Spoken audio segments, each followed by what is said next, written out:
अरे तारा बहनी के गाड़ी में केरा के लंड पे लो वाह सुन तारा भाई लोग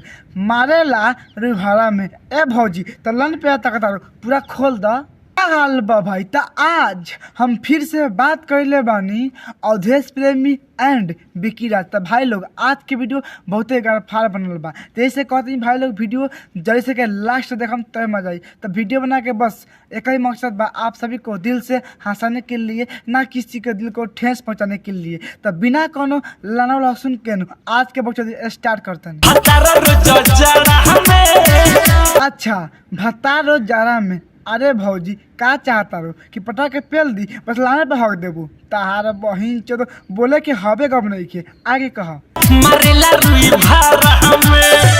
ए भौजी एगो बात बताओ जब तो भत्तार रुभारा मारता तो मालवा गिरेला तो का करेली उ सब रुभारा में ला जात होई ना। जैसे भौजी कहती है भाई लोग कि भत्तार मारे रुभारा में तो पाका जब भौजी के मालवा गिरत होई तो रुभारा में लागत ना होई। ए भौजी एक काम करिए जब गिरे आवत होई नु तो मुंह में ले लिए मजा आता वाह रे भौजी भंसरी वाली वाह फिर से कहतिया कि भतार मारे जारा में अरे भौजी पटा के पेल देम नु राने पे हक देबू तहार बहिन चो कुछ भी मैं सुनता रहो भाई लोग। फिर से कहतिया कि भतार मारे जारा में ए भौजी तो गर्मी में मारे कि सब माल नीचे गिर जाई भौजी उ तहार भत्तार बा अब रिभारा मारे चाहे गधा के लन पर बैठा के मारे उससे हमारा कुछ लेवे देवे के नहीं खे। जैसे कहा तारू नू कि भत्तार मारे जारा में अनुका के लुभारा में कि पता ना का कह के इता बात सुनला के बाद में नू पक्का लगा तक तो 76 भौजी बारू तो कितनो पटा के पेलम सुनू कोनो फर्क ना पड़े। ए भौजी भौंसी वाली तू का चाहता रू हम पटा के पेल दी तहार बहन चोदो कहीं का मतलब कुछ भी बहन चोद एक बतिया के बार बार बहन चोद कहतिया कि भतार मारे रुभारा में चाहे भतार मारे जारा में तहार बहन चोदो पटा के पेल लगब नु भागे लगबू। एक कैमरा में ई गाना के हटाओ एक कैमरामैन तू वाला चटा बेकार है भंसरी वाला तो कितना बे कहनी है कि वीडियो गाना के हटा दे लेकिन तू सारा भंसरी वाला तू सुधे रहा नहीं कि तू बड़ा लंड के देवता लंड से मांगनू हक देबे ये चाहता है भंसरी वाला कहीं का ये गाना हटाओ बहन चोद कहीं का ये गाना के बार बार भंसरी वाला लगा देता।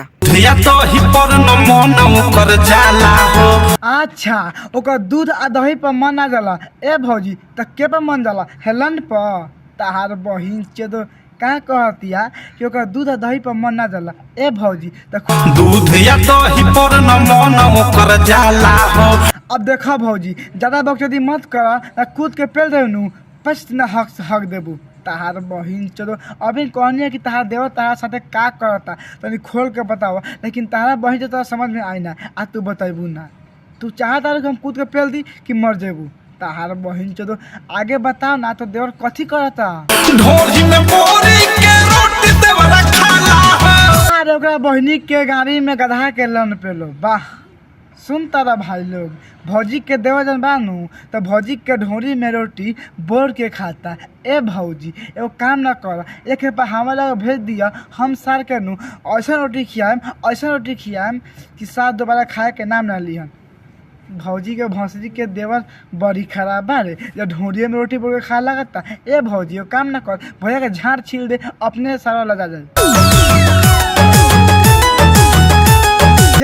देखता है भाई लोग कैसे भैया भौजी के ढोरी पर रोटी बोर के खाता अरे भैया एक पा के नू हम झाड़ छील दे फिर रोटी खाइए पेट भर जाए सारा बुढ़ छू छूनर रोटी बोर के खयन आ गधा के लन ना खइब तहार बहिन चो भाग यहाँ से पटो के ना पेल देवेला तहार बहिन चलो। सुन तारा भाई लोग कैसे कहतिया भौजी कि ढोरी में बोरी देवरा रोटी खाला हो ए भौजी अब उ तहार देवर बा तार ढोरी में रोटी बोर के खाए चाहे तार गाड़ी में बोर के खाए हम गाड़ी में ना मतलब कहीं बोर के खाए हमरा कोनो मतलब नहीं है। लेकिन तू जैसे कहत तुम बारू कि ढोरी में रोटी बोरी देवरा खाला ई तार बात सुनला के बाद में मन तक कर तार बहन चो तोहरे के पटा के पेल दी कि तार ढोरी आना रही आना तू देखबू। ए भाई लोग पाका नू भैया बोर छुछुना लगाता ऐसे जैसे भैया रोटी सटा के ऐसे करत तानू ई तो देखला के बाद में हम तो कहती ए भैया एक बार के हमर मुँह में ले लो बड़ी मजा आई। हाँ हाँ विश्वास करो एक बार आके ले लो बड़ी मजा आई। तो बस भाई आज के वीडियो यहीं पर रखा। वीडियो अच्छा लगे तो लाइक शेयर कमेंट और चैनल सब्सक्राइब कर दें काहे कि बहुत मेहनत से वीडियो बनाता नहीं हम आगे पीछे देखने को लोग ना के देख लो काहे कि अभी हम काम कर लिया काम के समय वीडियो नहीं बनावत हमार काम होत बा हम खाना बना ले